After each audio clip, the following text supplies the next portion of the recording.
Bora falar da Colômbia agora? Então vamos lá.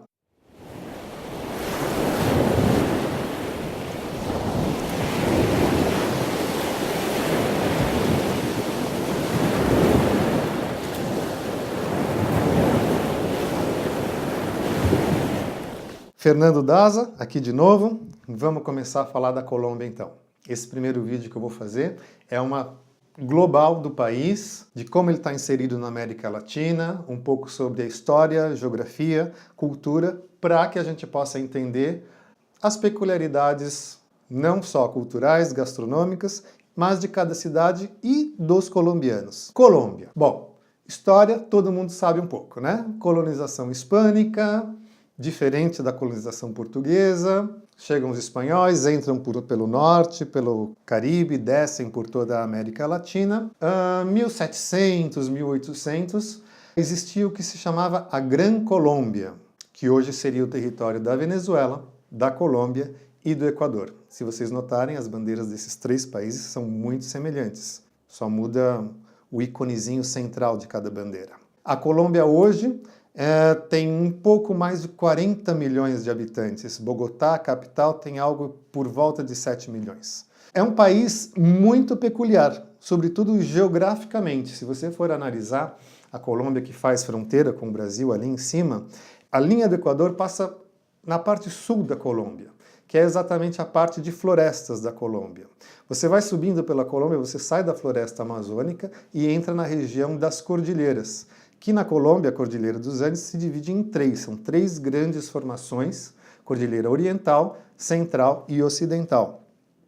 O que provoca uma diferenciação climática muito grande em todas as regiões da Colômbia. Então, ao sul você tem a floresta tropical, um clima equatorial tropical, muito quente, muito úmido, muda drasticamente nas cidades que estão sobre a Cordilheira dos Andes, né, por causa da altitude, você tem um frio seco, e mais ao norte você passa a cordilheira e chega à região do Caribe. Nível do mar, aquela água ridícula do Caribe, que todo mundo conhece, fotos, vídeos e tudo mais, e um calor muito grande, por estar muito perto da linha do Equador. Importante, a Colômbia não tem só o Caribe, a Colômbia também tem o Oceano Pacífico do seu lado esquerdo aqui. E são duas costas completamente diferentes.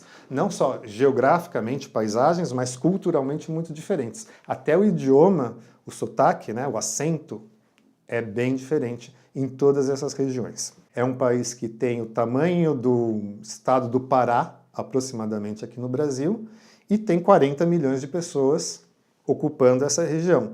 Então ele é densamente povoado, as cordilheiras e a selva não impediram com que muitas cidades fossem aparecendo em todo o território colombiano. Para nós, brasileiros, o que a gente acaba mais conhecendo são, além da capital Bogotá, que é necessariamente a porta de entrada, os voos todos que saem das cidades brasileiras, seja de São Paulo, do Rio, e agora de Salvador também vai ter um voo direto para Bogotá, todos eles chegam no aeroporto internacional, aeroporto de Eldorado, que é um aeroporto, um dos mais antigos da América Latina, foi recentemente reformado, está completamente novo, lembra muito o aeroporto aqui de São Paulo, Terminal 3. Então quando você chega no aeroporto de Eldorado, você tem já uma muito boa impressão de organização, de modernidade, é um aeroporto que funciona muito bem, sobretudo para as conexões que você possa fazer caso você não chegue para ficar em Bogotá alguns dias. Tem gente que, infelizmente, ainda não descobriu Bogotá e faz suas conexões ali no Aeroporto Internacional de Eldorado. Clima na Colômbia. Como eu expliquei, toda a geografia tem muita diferença de clima. Cidades como Bogotá, frio, seco, chove, por estar na faixa do Equador, eles não têm as mesmas estações que a gente tem. Eles têm uma estação chuvosa e uma estação seca. E temperaturas mais ou menos constantes, tanto em Bogotá, como em Cartagena, em San Andrés, que é um pouco mais distante, lá no Caribe, Medellín.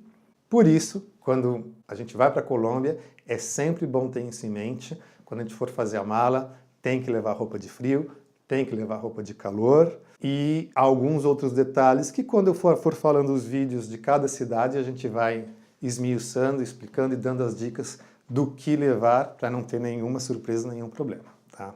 Outras informações da Colômbia, que você já deve ter lido por aí, são coisas básicas. A gente já sabe, passaporte não é obrigatório, você pode entrar no país só com o RG.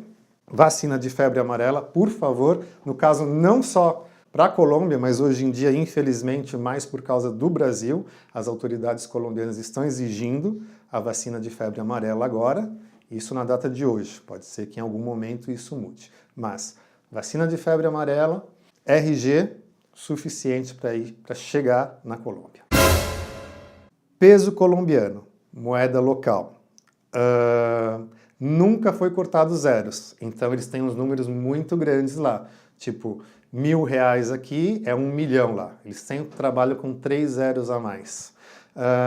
Normalmente, o câmbio a gente consegue fazer simplesmente tirando esses 3 zeros, tá? Para a gente ter noção de preços, de valores. Por exemplo, um ônibus. Aqui em São Paulo custa R$3,80 o ônibus. Lá seria 3.800 pesos. É só você tirar 3 zeros que você mais ou menos consegue a conversão para o real. Tá? Mas isso varia um pouco de época para época. Uma coisa que as pessoas ficam muito impressionadas, muito bem impressionadas quando chegam, quando voltam da Colômbia, né, é com o povo colombiano. Eles são extremamente, em geral, lógico, pode haver algumas exceções, mas em geral os colombianos são extremamente receptíveis, principalmente com os brasileiros. Eles gostam muito dos brasileiros. São amáveis, é um povo educado, tem sua origem principalmente indígena, com os espanhóis que chegaram, muita mescla entre espanhóis e indígenas. A Colômbia não teve muita imigração como teve aqui no Brasil, principalmente, por exemplo, em São Paulo, você vê todas as raças, você vê índios, árabes. Chegando lá, você vai notar que eles têm muita influência genética, né? Muita influência física dos povos indígenas, que lá habitavam, as várias tribos, as várias culturas que estavam lá até a chegada dos espanhóis. Então eles têm traços muito fortes indígenas, vide isto aqui como você está vendo, né? Inclusive muitas pessoas acham que eu sou japonês, mas eu tenho que explicar, não, gente, esse olho puxado aqui vem de índio, né? Minha família é uma parte espanhola, uma parte advém dos índios colombianos mesmo. Então tem todo esse traço muito forte indígena. Não só os traços, mas toda a parte cultural. A parte gastronômica também é muito baseada em cultura indígena, né? Muitas batatas, muitos tipos de tubérculos, todos eles fazem parte da alimentação do colombiano, seja em sopas, em pratos quentes, em pratos frios. Isso se junta com bananas, com grãos, enfim, toda uma cultura gastronômica que vem da era indígena. Lógico que com o tempo vai se mesclando com influências europeias, influências americanas, e vai tendo toda uma transformação e uma glamourização. Hoje tem vários restaurantes moderninhos em Bogotá, mas que, na sua essência, tem essa parte da gastronomia indígena. Então esse é um apanhado, uma pincelada geral do que é a Colômbia. E nos próximos vídeos a gente vai esmiuçar cada destino. Não só a porta de entrada, que é Bogotá, mas todos os outros destinos, as cidades mais turísticas e as menos turísticas também, que são coisas que podem te surpreender muito. Não só Medellín, Cali, Cartagena, San Andrés, mas a gente vai falar de povoados menores, a gente vai falar de Villa de Leyva, a gente vai falar de Letícia na fronteira com o Brasil, a gente vai falar de outras ilhas não tão famosas como San Andrés, e eu diria até mais bonitas, mais paradisíacas, no caso, por exemplo, Providência, que é ainda bastante pouco conhecida pelos brasileiros, um segredo que a Colômbia guarda. Com o tempo a gente vai postando cada cidade, cada informação, para você ter um apanhado geral e completo da Colômbia. Enquanto isso, se você quiser se inscrever aqui no nosso canal, seja muito bem-vindo, muitas graças e hasta pronto. O que mais eu vou falar? Uh!